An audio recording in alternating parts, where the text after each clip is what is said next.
This traffic is not moving, and I'm stuck. This was not part of the plan. You know what the plan was. The plan was the dream of every kid of the 1950s. In fact, it wasn't just a dream. It was some sort of promise. A promise that in my lifetime, I could trade in this earthbound auto for a flying car. After all, they were all over the popular science magazines of the 1940s and the 50s. Then televisions, the Jetsons, made flying cars a part of the everyday commute.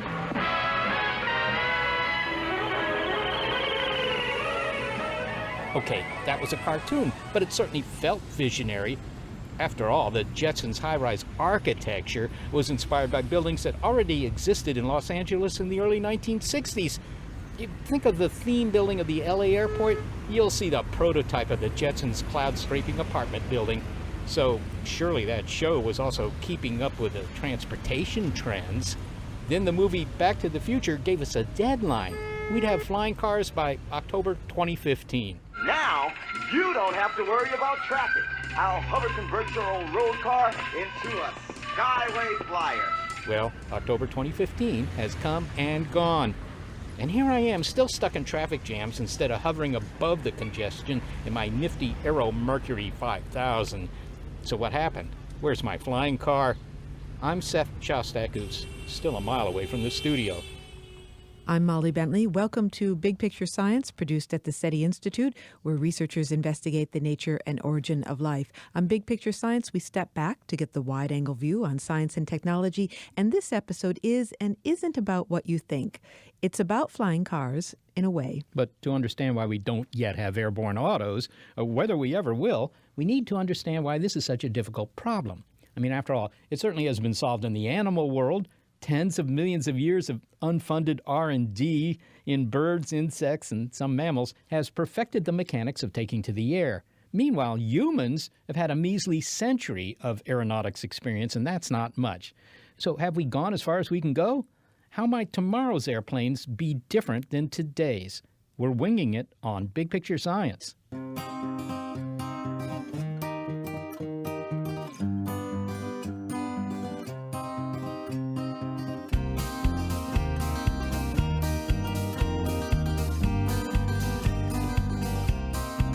We don't have flying cars, and I'll try to momentarily stifle my disappointment and consider the many examples of successful flight we find all around us in nature. Now you're probably thinking we're about to discuss birds. Well, not to take anything away from our flighty feathered friends, but birds are already widely celebrated for their aerodynamic abilities. Let's give some airtime to another flying creature, one this man knows something about. I'm Dr. Merlin Tuttle. I'm the founder and executive director of Merlin Tuttle's Bat Conservation. Have you ever been called Batman?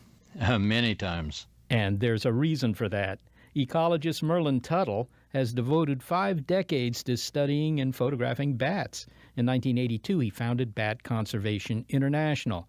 He's traveled to caves and batty spots all over the world to study and photograph these winged wonders, species that have suffered from the reputation of being terrifying, bloodthirsty predators. And that's exactly the reputation that Dr. Tuttle has wanted to change. He's probably done more than anyone to modify the public's mind about these curious creatures. He says that bats are intelligent, they are gentle enough to pet, and their appetite for insects makes them efficient forms of pest control. And when it comes to flying, despite their herky-jerky aerobatics, bats are actually more efficient flyers than birds. Today, Dr. Tuttle leads a second bat conservation nonprofit, Merlin Tuttle's Bat Conservation. And the book about his adventures, complete with some stunning photography, is The Secret Life of Bats, My Adventures with the World's Most Misunderstood Animals. Merlin, you walk into caves where there are 100,000 bats clustering, and I've seen you in videos standing below thousands and thousands of flying bats overhead. Now, most of us would be ducking for cover, and yet you are looking up. So I wonder if you could describe for us what it's like to have thousands of bats around you, dangling from cave walls or flying overhead.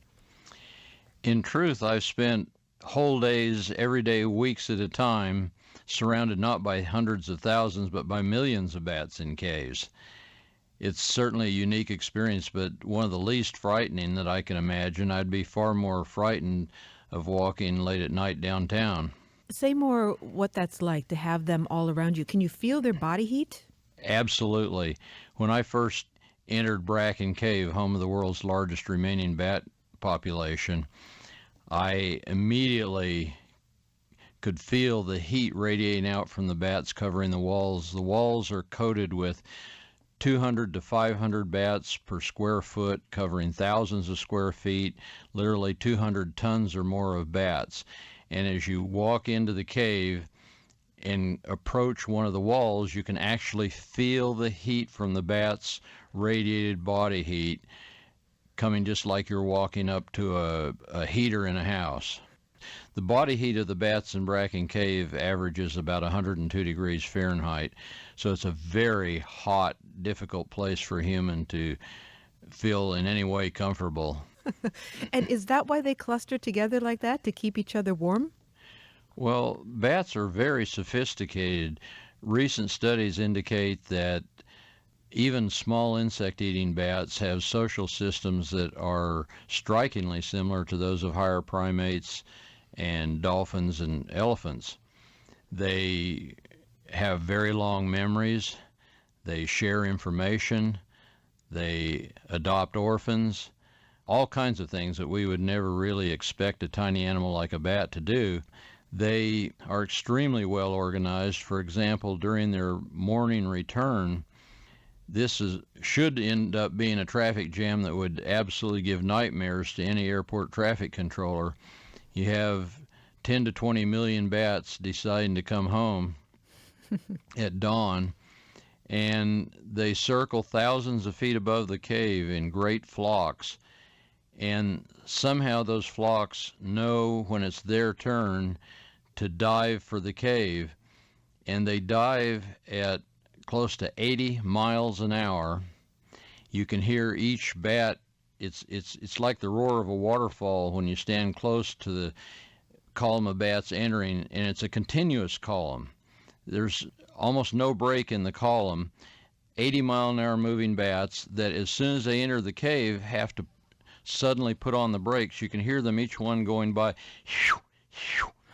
and then all of a sudden putting on the brakes, and they must have to, within just almost split seconds, figure out where they're going to roost, or they'd cause a huge rear end bumper collision. And how do they put on the brakes? With their manipulating their wings in some way? Yes, and they have fabulous wings that are in fact the most efficient out there, much more efficient than either insects or birds, because they are membranous and they have multi-digited fingers in those membranous wings so that they can manipulate them much more effectively than other flying creatures can. So, for example, with a bird, the wing is fixed, and what you're saying is this is mutable. It can move with different joints and so forth. Oh, absolutely. A bat can fly up to an insect at high speed and reach out and grab it with a wingtip. Their wings are just expanded hands with long fingers with a double layer of membrane between, and they can manipulate those fingers just like we do our hands. So in high-speed flight, a bat can just reach out and grab an insect in a wingtip and put it in its mouth. It can catch it in its tail membrane. It can catch it in many different ways. That's incredible. So while it's flying and it's using its wings, this many jointed wings to fly, it catches the insect with one of the wings and can pop it into its mouth while it continues flying. That's part of why we see bats seeming to be so erratic when they're flying, is because That was my next oftentimes question. they're popping insects in their mouths. And in fact, it's possible for one bat to catch 2 or 3 insects in a single second. Now, the title of your book, and actually your life's work, has really been devoted to correcting the misunderstanding about bats. Your subtitle is My Adventures with the World's Most Misunderstood Animals. And in what ways are they misunderstood? Humans just naturally fear most what they understand least, and bats have the misfortune of being active predominantly only at night, flying erratically, showing up in unexpected places, living in places people often think of as spooky places like attics or caves. And so it's no wonder that people have somewhat of an inborn fear of bats. But actually, where bats are very large with 3 to 6 foot wingspans and live out in the open where people can see them, people eulogize them as folk heroes. We're only afraid of bats where they're small and hard to get acquainted with.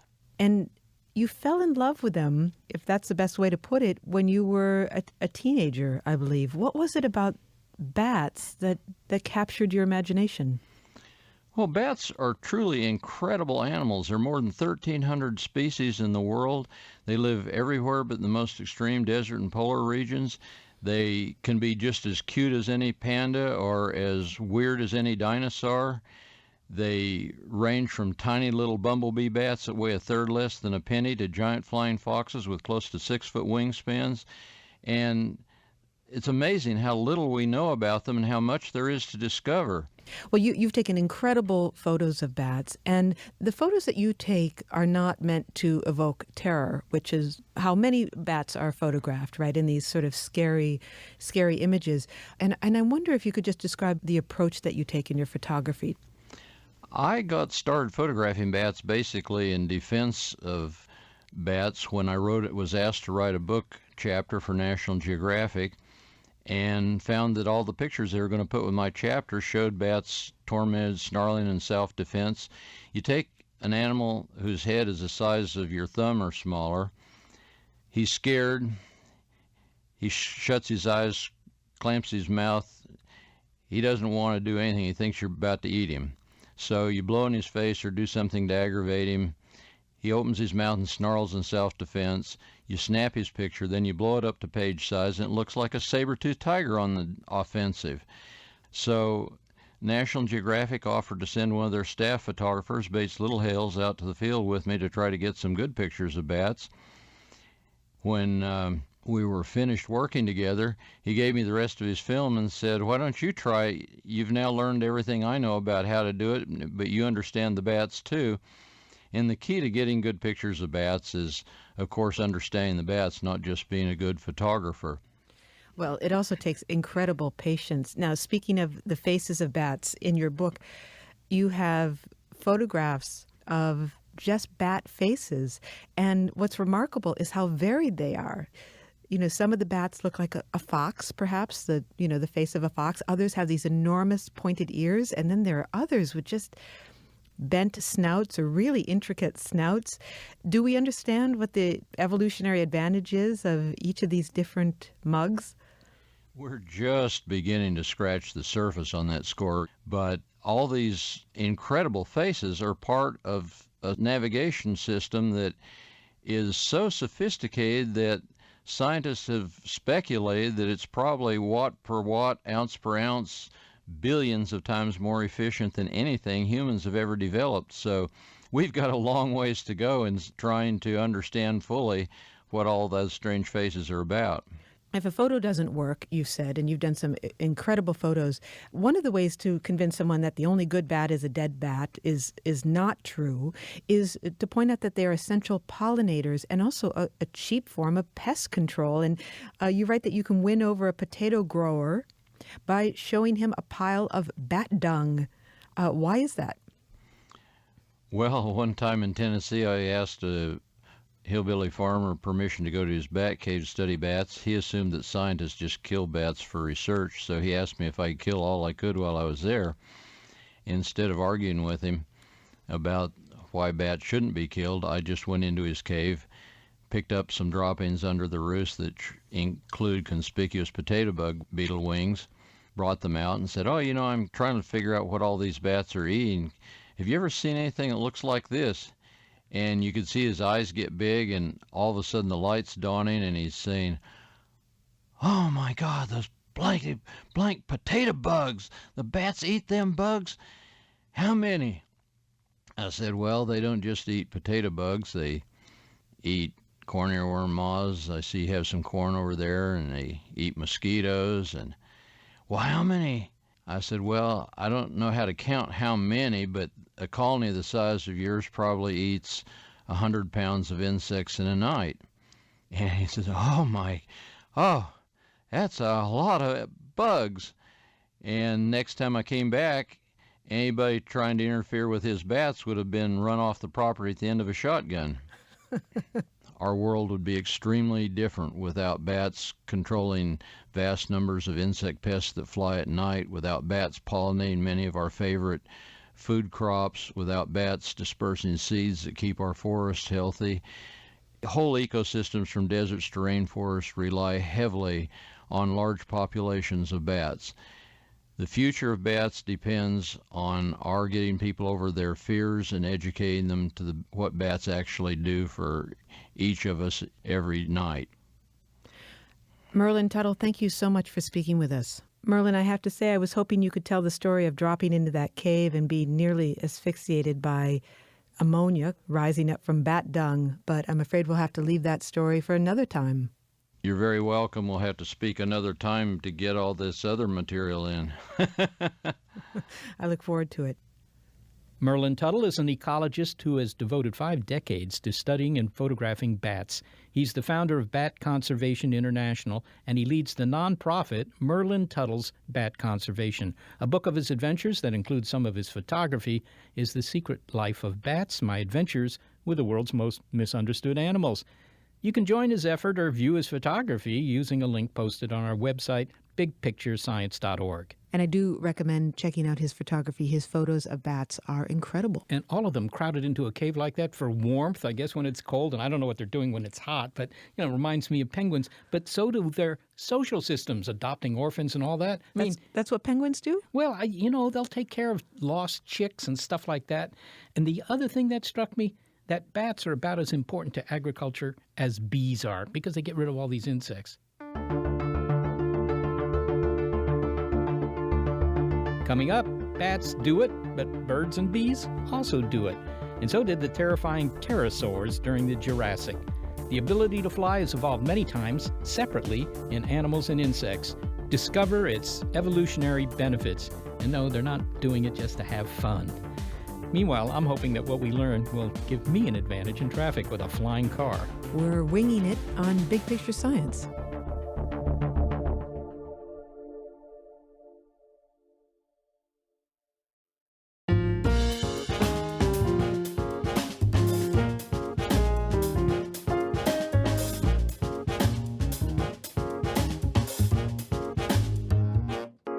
Engineers who are designing future airplanes may find inspiration in the flexible wings and superb aerodynamic abilities of bats. But imagine if the actual flying of an airplane mimicked these animals' crazy aeronautic maneuvers. We'd all be reaching for that little bag in the seat pocket. So we're fortunate that the Wright brothers powered their way into the air at Kitty Hawk, inspired by the graceful and steady flight of birds. But bats and birds are not the only creatures that evolution nudged into the air. Ecologist and evolutionary biologist David Alexander at the University of Kansas says flight evolved many times independently in what's known as convergent evolution. Now, why is it that the Wright brothers and other airborne hopefuls took inspiration from flying animals but didn't copy their mechanics outright? Dr. Alexander addressed that in his book, Why Don't Jumbo Jets Flap Their Wings? And he'll tell us why that is, by the way. But his latest book is on how the heck flying emerged in the first place.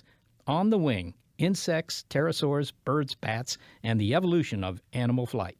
Now, before we take off, we remind you that there are 4 forces acting on a flying plane, and you need to consider them if you want to stay aloft for longer than you would jumping off a chair. Those 4 forces are weight, otherwise known as load, lift, thrust, and drag. You see, when lift plus thrust is greater than load plus drag, well, anything will fly. Load, the weight of the aircraft, is the downward force of gravity. Lift, well, that's a force that acts at right angles to the aircraft and keeps it aloft. The third, thrust, is provided by the engines, and that propels the aircraft forward. And drag in flying doesn't refer to the long lines at security. Drag is a force that works in the opposite direction of motion. Friction causes drag. Animals and insects that fly have to contend with these forces as well, but their strategies for overcoming them are different from those of airplanes. David, let me get this straight, because critters in general don't fly the way airplanes do they? I mean, they don't have propellers or jet engines to propel themselves through the air while a fixed wing gives them lift. That's not the way they work, right? No, that's not the way they work at all. In fact, I would say that's the fundamental difference between flying animals and airplanes. As you mentioned, an airplane would have some kind of an engine separate from the wings. What the flying animals do is they produce both the lift and the thrust, the upward force and the forward force with their wings. And in fact, that's why they flap. If they stop flapping, it's not that they fall out of the air, it's just that they decelerate and eventually they won't be flying fast enough to glide anymore. But if they want to keep going, then they have to flap their wings, and the reason they flap their wings is to produce thrust. A bird wing actually functions more like a helicopter rotor than, say, an airliner's wing. In your book, David, you look at birds, bats, but also insects and even pterosaurs. Are there rules of aerodynamics that we can say apply to all four of these kinds of critters? I mean, they all flap their wings, right? Yeah, I would say that the flapping process is an important rule. Like I said, any flying animal flaps its wings to produce thrust. The wings all work basically the same way, but the efficiency changes. So when you get to be really small, like a fruit fly, your wings are just not very efficient. But you can make up for it by the fact that if you're really small, your muscles are a little more effective because of surface to volume ratio scaling effects. So what it means is that if you're really small, the wings work the same way, but they're just not quite as efficient. If you're really big, then the wings are more efficient, and that's why it's easier for big animals to soar and to glide. The basic operating principle of the wing is the same, whether you're a fruit fly or an eagle. Okay, so it sounds like the big animals, which you might think weren't very good at flying because they're big, can sort of make up for that by having bigger wings. I mean, is there any upper limit to that? You know, could pigs fly, or maybe elephants, if they just had evolved really, really big wings? The trade-off comes down to the structural strength of the wings versus the weight. And there seems to be an upper limit in the sense that if you get to be too big, you just can't make wings strong enough to carry your weight. We can do it with machines because we can make wings out of metal or exotic composite materials. But if you're a bird, you really just have to do it with feathers and bones. And if you get to be much bigger than a condor, it just is hard to design a wing. It's hard to evolve a wing that will carry your weight. There were some animals, flying animals, that were bigger, but they were fairly rare and unusual. Oh, so there's hope for the pigs. You know, you've studied, of course, the evolution of flying, how it evolved, why it evolved, and that's obviously a puzzle. You can't fly with a tiny little wing, I don't think, unless you're a very tiny little critter. How did flying get started? What were the first animals that were able to do something you would say is flight? Well, the insects came first. The insects got to it long before anybody else, by hundreds of millions of years. And one of the problems is that we don't really have much in the way of fossil evidence. So other than for birds, we are working more on the evidence of animals that were already pretty good flyers. And it's pretty clear in the case of birds that they were in elevated places, probably trees, and probably jumping from one tree to another. And they evolved something like kind of a flying squirrel kind of mechanism, although the structure was very different. So they glided from tree to tree and then eventually evolved flapping. We think something like that probably happened with the other groups, but we don't have direct evidence for it right now. Okay, so the first critters to take flight were actually just jumping longer and longer distances, presumably, which I suppose was of benefit to them, and eventually they were able to keep themselves in the air, not always having to fly downward. That's right. If you're gliding, you're limited to descending. You can't go upwards, at least you can't go upwards continuously. You can go upwards a little bit, and then the wing stalls and you fall. But if you want to maintain level flight, you have to be able to flap. And I think most biologists who have studied this are pretty convinced that the major benefit for animals that evolved gliding was to escape predators. It's also possible that there was just some efficiency involved, because it is more efficient to glide from one branch to another than to run down the trunk of the tree, run across the empty space, and then run back up.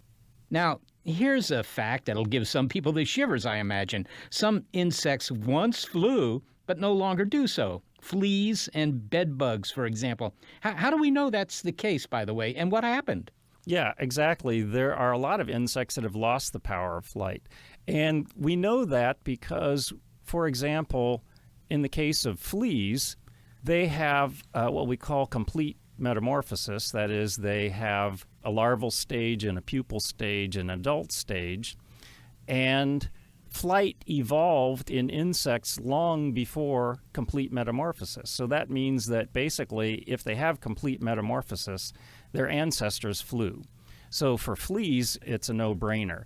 For bed bugs, it's a little bit trickier, but their closest relatives are the group that entomologists call true bugs, and true bugs include stink bugs and a number of other insects that can fly. So again, their family tree is nested deeply in the family tree of flying insects. So there's no question at all that those insects lost the ability to fly.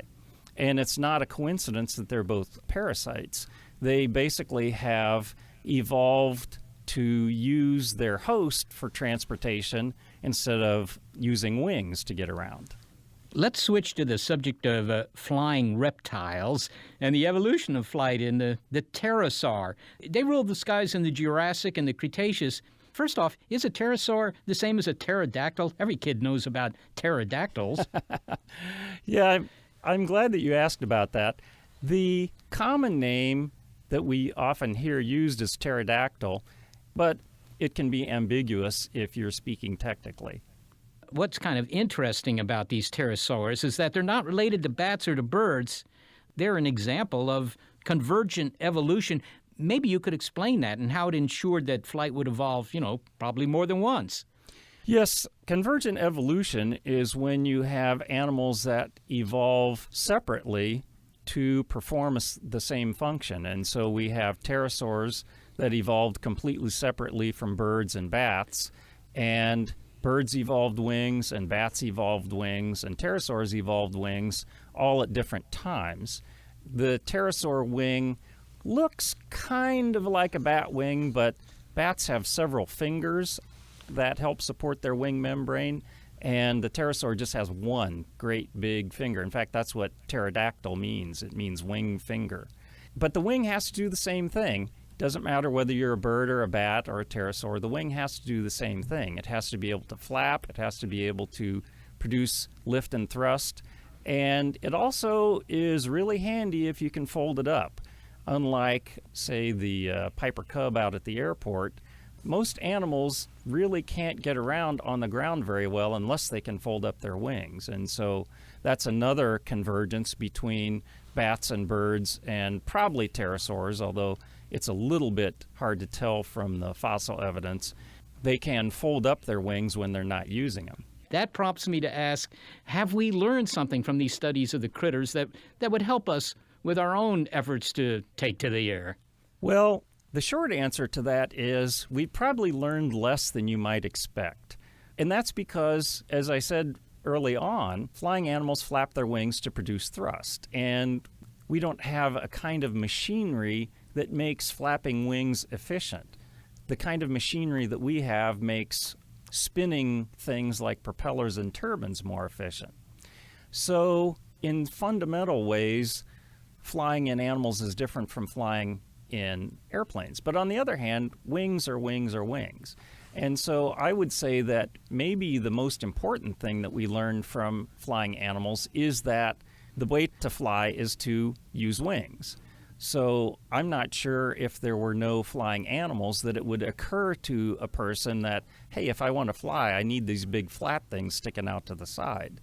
Now, it is also true that the Wright brothers said in their writings that they figured out turning by watching birds. And I think that's really amazing because what they really figured out was how to maneuver an airplane. Their big contribution, in my view, was learning how to steer.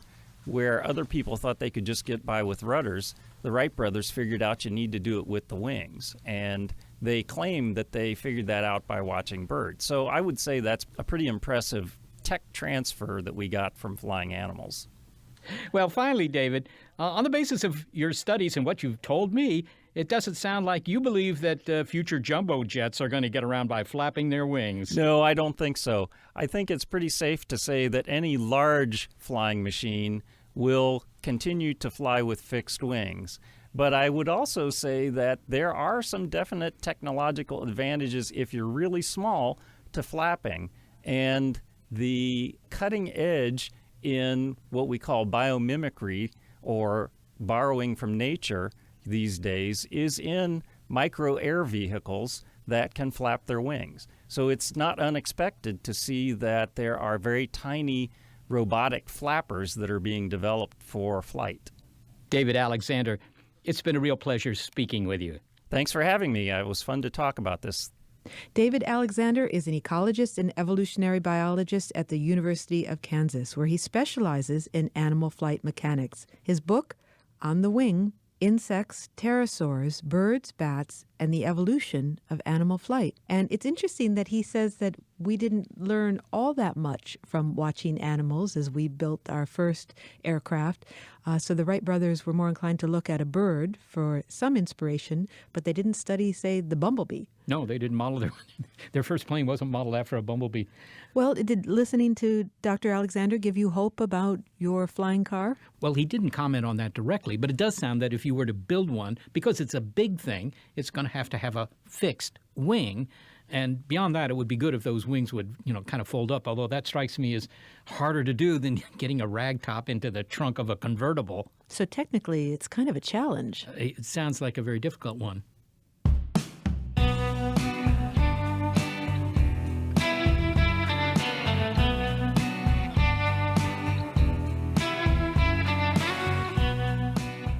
Coming up, birds may have inspired the Wright brothers' plane, but the way that the cut on your hand forms a scab and heals has inspired new materials for airplanes, those that self-repair. We're winging it on Big Picture Science.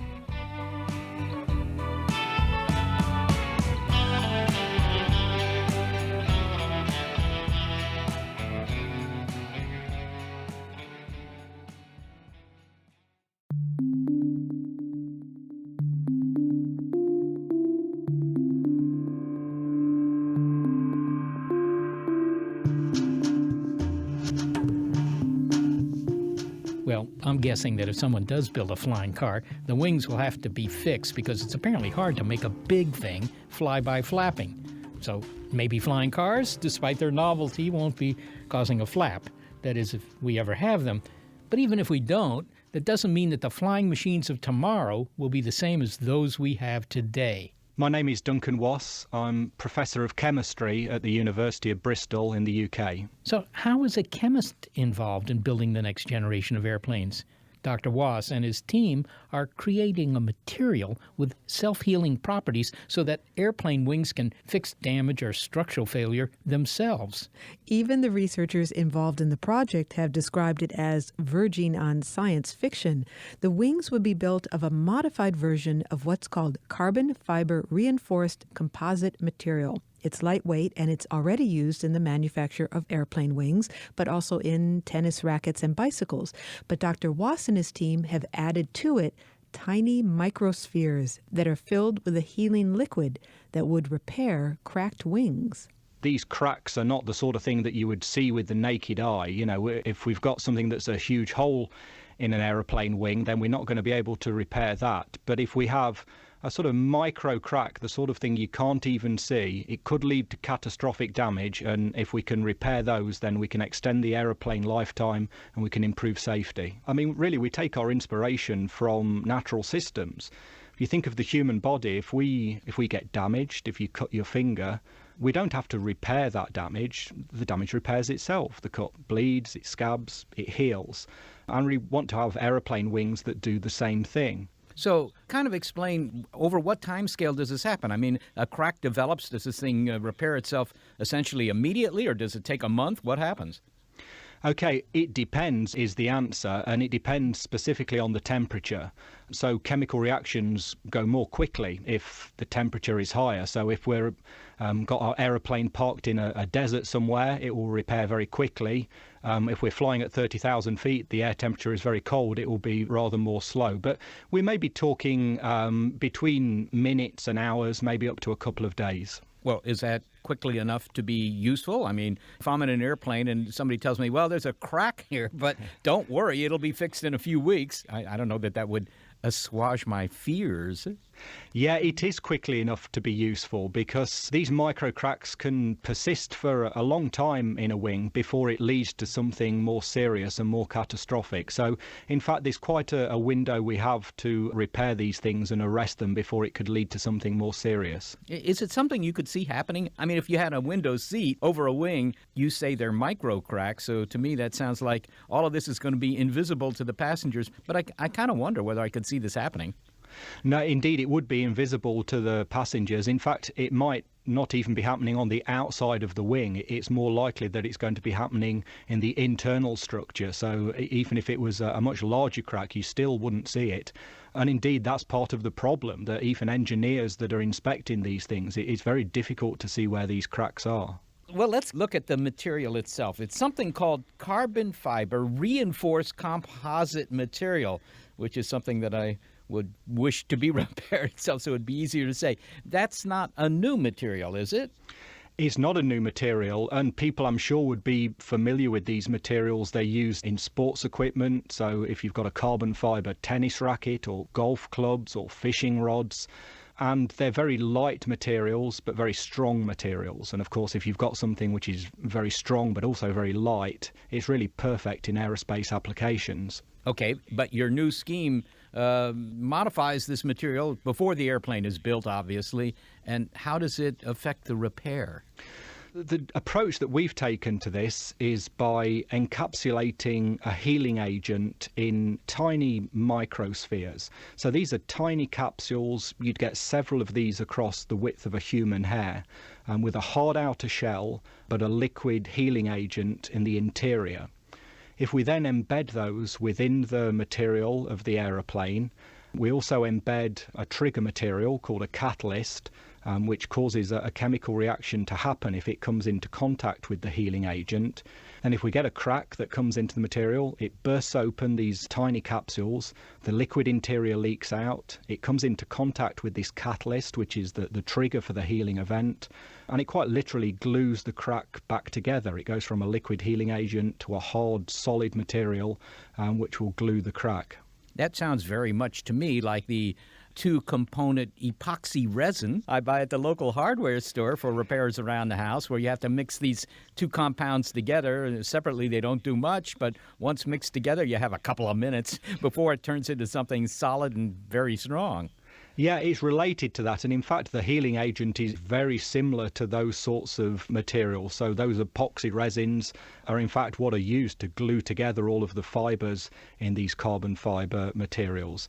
One slight difference is that for your two-part epoxy, you need to get the mixing just right. You need to have equal amounts of the two components. In our approach, you only need a tiny amount of the catalyst. It really is a trigger. So that it means in events like damage, where by definition it's difficult to predict what's going on, we don't have to worry about getting the mixing exactly right. Well, Duncan, why do we need this? I don't want to be skeptical here, but personally, if I were going to invest in aviation technologies for the future, I guess I'd prefer a practical supersonic aircraft or that flying car I keep hoping for. But that's just me. I mean, how does this technology improve my gusto-grabbing lifestyle? Okay, well, I guess, a flying car would be great, wouldn't it? We'd all love one of those. Mm-hmm. I think that how this can improve things is really it changes the design concept for aeroplanes. The minute these things are over-engineered, they have to withstand damage, they have to be safe. Here we could use less material, we could allow it to repair itself. And if we're designing them to use less material, they're going to be lighter. If the airplane is lighter, that means it needs less fuel. So there are kind of green benefits to this as well. Well, finally, Duncan, how significant is this to the future of aviation? I mean, lighter aircraft, that's clearly an economic benefit. Is this going to change aviation in a significant way, do you think? Well, who knows? But I think self-repairing materials or smart materials in general will change the way that we look at materials, whether that be in aviation or other applications, so that these things can repair themselves, they can change colour, they can tell us if they're damaged. And I think those increasingly intelligent materials are something that we will definitely see in the future. Duncan Wass, thanks so very much for speaking with us. You're welcome. Duncan Wass is a professor of chemistry at the University of Bristol in the UK. Well, it sounds as if the airplanes of the future will be made of smart materials, and I'm grateful for that. But I was so hoping to see my dream come true, the dream of a flying car. But even Dr. Wass chuckled at that idea, so I guess I'll have to let this go. Don't let your dreams of flying cars go, Seth. It might still happen. But who are you? My name is Sanjeev Singh, and I'm a roboticist at Carnegie Mellon University. Well, are you building flying cars? Not right now, but I used to work on a flying car project for DARPA. But now I'm working on autonomous flight systems, and you'll need them if we're ever to build flying cars. Wow, hey, that's great. Can you talk for a moment? Sure. All right. I, of course, want to talk about what you're doing now. But first, you used to work on a flying car project for DARPA, Defense Advanced Research Projects Agency. Can you say something about the proposed design and, in general, how a car could transform into an airplane? Yeah, I think the key idea of this project was to have a vehicle that could both drive and fly. And, driving is easy. We all learn how to do it. But the flying part is difficult. I mean, it's difficult for lots of reasons. It's difficult because the physics of flying are not so conducive to things going vertically up and down. So that's one thing. The second thing is it's typically pretty hard to control these kinds of vehicles. So what we suggested was that if you are to have flying cars that could be operated by the layperson, somebody who hasn't had intensive helicopter pilot training, then it would have to be autonomous, sort of like in the Jetsons. Autonomous. I'll get back to that in a moment, but I'm first just trying to picture this. I mean, would this flying car have wings or rotors or something that could retract, or would everything kind of be fixed in place? I mean, that might make it hard to park.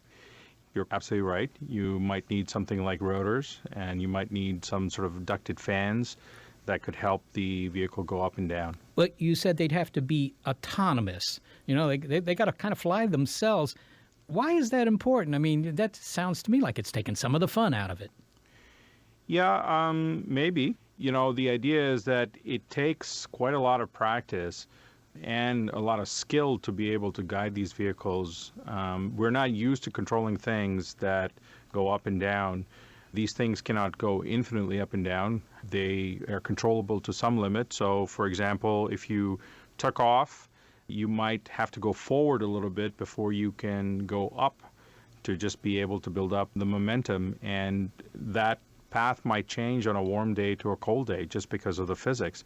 So the idea is that, it takes some practice to know how much to control the vehicle so that you're going to be able to clear the trees as you take off. And this is the kind of thing that the autonomy could really help you with. Now, I don't know if you can answer this, but is DARPA still thinking about, the equivalent of a flying car, albeit for the military?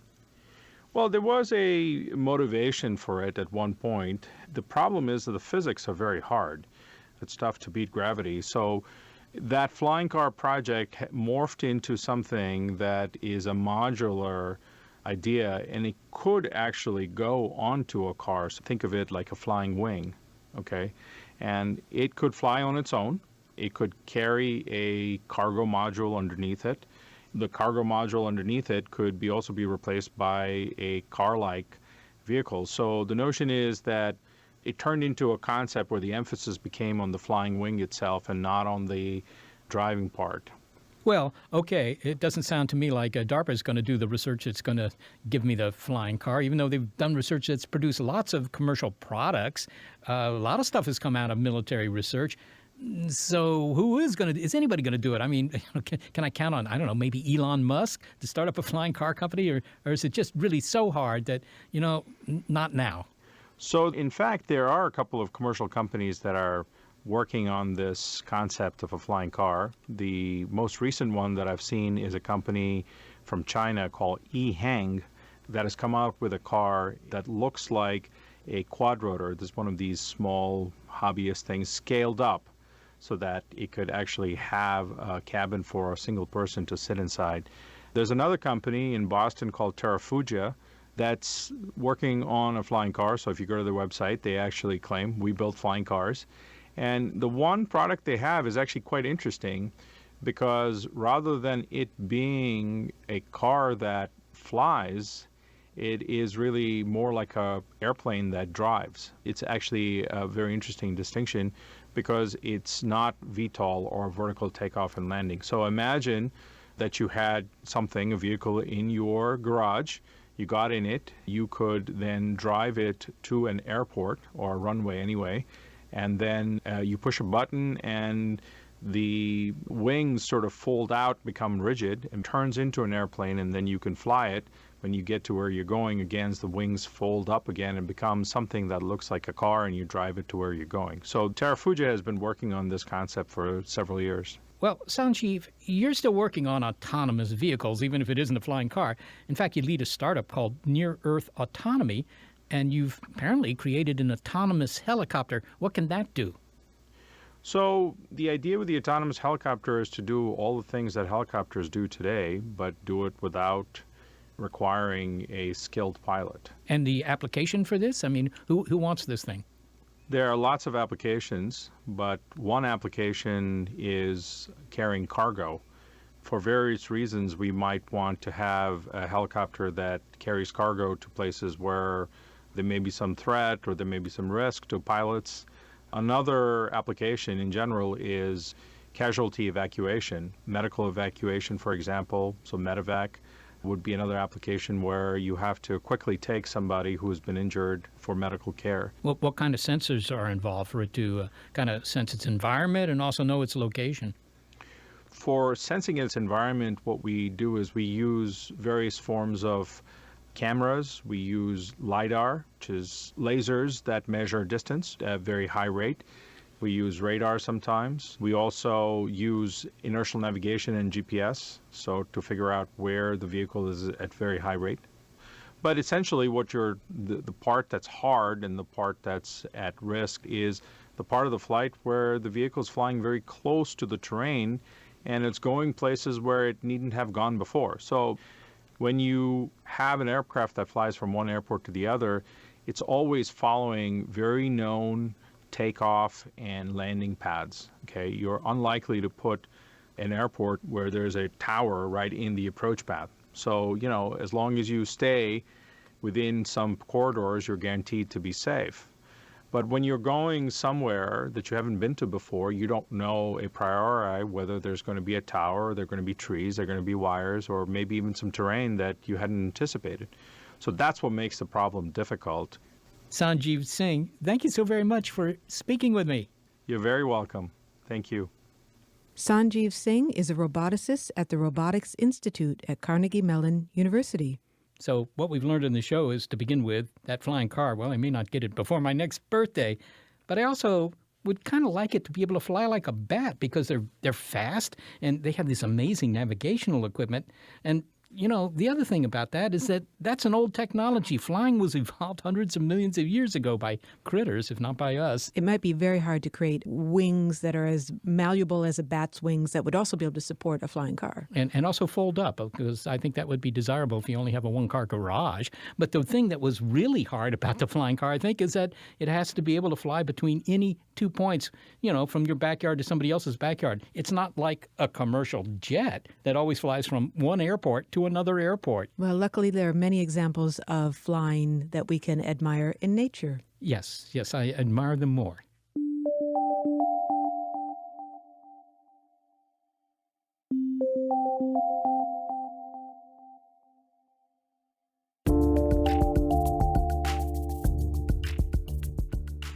Well, thanks to those who make the show possible and who are definitely not airbrained, Gary Niederhoff, Barbara Vance, and our intern, Aaron Ross. Also thanks to financial support from Rena Shulsky-David and Sammy David. Big Picture Science is produced at the SETI Institute, where scientists study the origin and nature of life. And a big thanks also to our listeners. Your ears have been attuned to Winging It. And if you crave more Big Picture Science, you can find it on our archive at bigpicturescience.org. If you're a podcast listener, but you prefer listening to over-the-air radio because, after all, like planes, it's airborne, check out the listing on our website of radio stations that carry the program. And if your local station is not on that list, well, consider letting them know you like the show. Oh, and if you listen using iTunes, we invite you to leave a review about Big Picture Science on our iTunes page. And to reach us directly with your comments, throw in some faint praise and email it all to bigpicturescience@seti.org.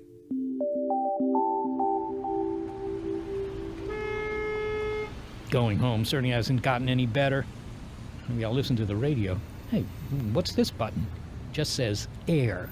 Well, it's kind of hot in here. Whoa! That premium package upgrade that I bought for this car sure has some surprising benefits. So long, you earthbound suckers. Hope there's food on this flight.